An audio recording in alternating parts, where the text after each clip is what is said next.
Want to sound sharper, smarter, and more articulate in English without sounding like a textbook? Welcome to the Duodialogues, where fluency gets fun and fearless. In our last episode, we broke down the secret world of slang.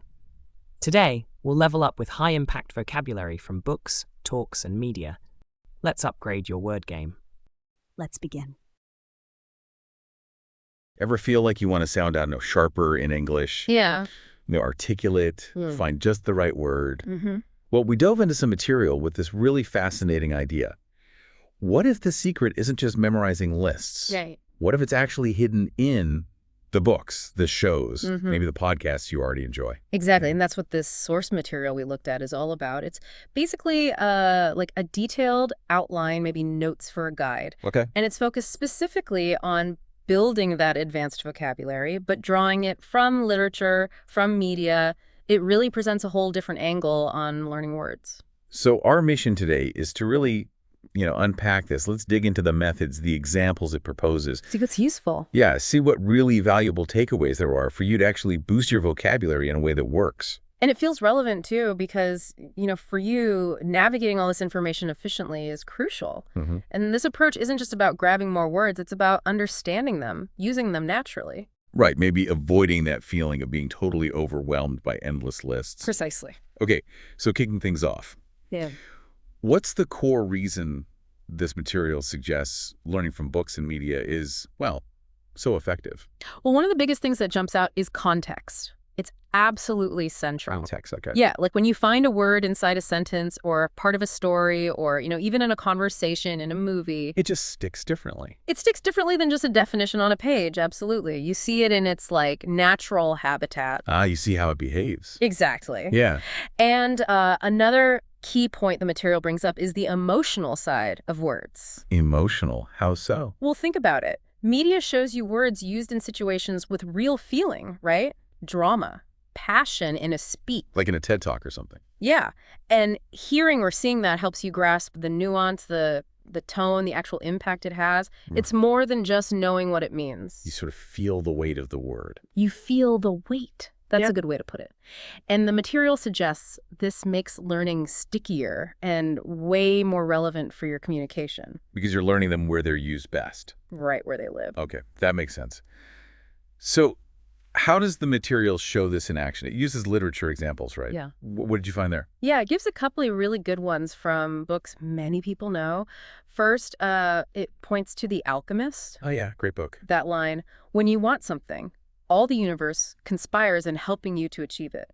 The words it pulls out are conspire, achieve, and universe. Okay, conspire is interesting there. Usually sounds negative, like plotting. And that's exactly the point the example makes so well. Here, conspire is totally positive. It's almost magical, like the universe is working with you. Ah. Seeing it used like that in that story's context shows you a word's meaning isn't fixed. Yeah. It shifts based on the words around it, the whole vibe. So the context of universe and helping you achieve it totally changes how you read conspire. Completely. It's essential for getting that different shade of meaning.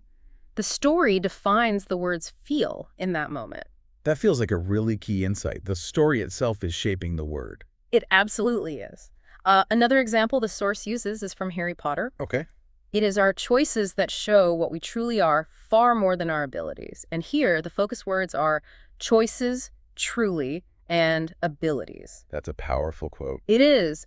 And the material uses it to show how even seemingly simple words gain weight from context by setting up choices against abilities. It emphasizes decisions over just talent. Right. And that helps you feel the deeper punch of truly in that sentence. It's not just stating a fact. It's about the authentic self revealed through what you do. So these examples, pulled from stories we probably know, the material suggests that's a really memorable way to see words work, not just definitions. Yeah, they become part of something bigger, a narrative you remember. Anchoring a word to a scene or quote makes it much easier to recall its specific flavor, its feel. Okay, so literature is one good source. What about other media? The material mentioned things like TED Talks, podcasts. Definitely. It suggests those are great hunting grounds, too. For different kinds of words, maybe? Yeah, particularly for words common in discussions about bigger ideas, personal development, business trends, that sort of thing. Right.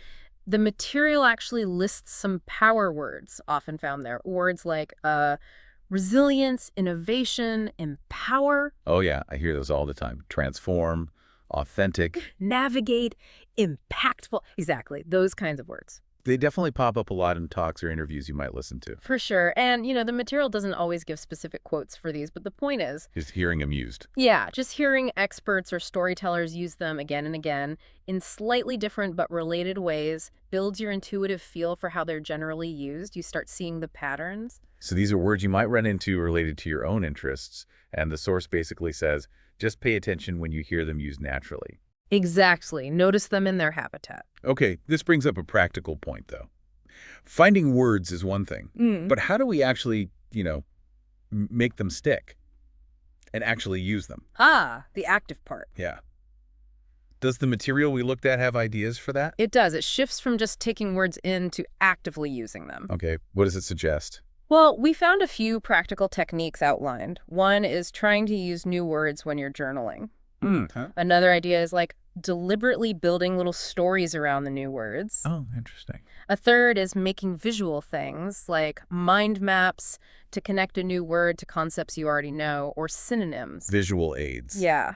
And a fourth one is actually recording your own voice. Saying the words. Yeah, using the new words in sentences, maybe short paragraphs, and listening back. Wow, that's much more active than just looking at flashcards. Way more active. And the material sort of implies why this works. It forces you to engage, to repeat them in different ways. You're not just passively seeing the word, you're playing with it, putting it in context, visualizing it, saying it. That helps move it from, I recognize that, to, I could actually use that. So these are really concrete steps this material suggests. Things you could actually try to get new vocabulary into your active use. Yeah, it's about bridging that gap between understanding and actually commanding the words. This leads to another thing in the material, right? Yeah. It even gave examples of using these words in, mini conversations. Yeah, putting them into practice. It shows how they might sound in real-world type scenarios. Let's look at those. Okay. So the material has a couple of examples. Scenario 1, telling a motivational story. The sentence it gives is, her resilience inspired the entire community. Okay, resilience. That worked well there. Yeah. It gives that feeling of bouncing back. Yeah. Impacting others positively. Exactly. It's concise but powerful. The second scenario is about sharing an idea, maybe at work. Right. The example sentence is, this project will transform the way we interact with customers. Transform. Yeah, that definitely sounds bigger than just change. It does. And the material uses this to show how transform suggests a really significant shift, a fundamental difference, not just a small tweak. So these are just little illustrations from the source material, but they really drive home the main goal. Which isn't just understanding. Right. It's about gaining the confidence and skill to actually use these words yourself accurately when the situation calls for it.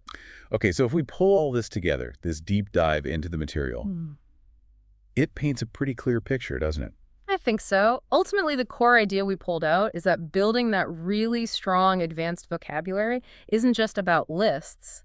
It's about engaging with words where they live. In media, books, talks. Yeah, seeing them in context and then actively, deliberately practicing using them yourself in different ways.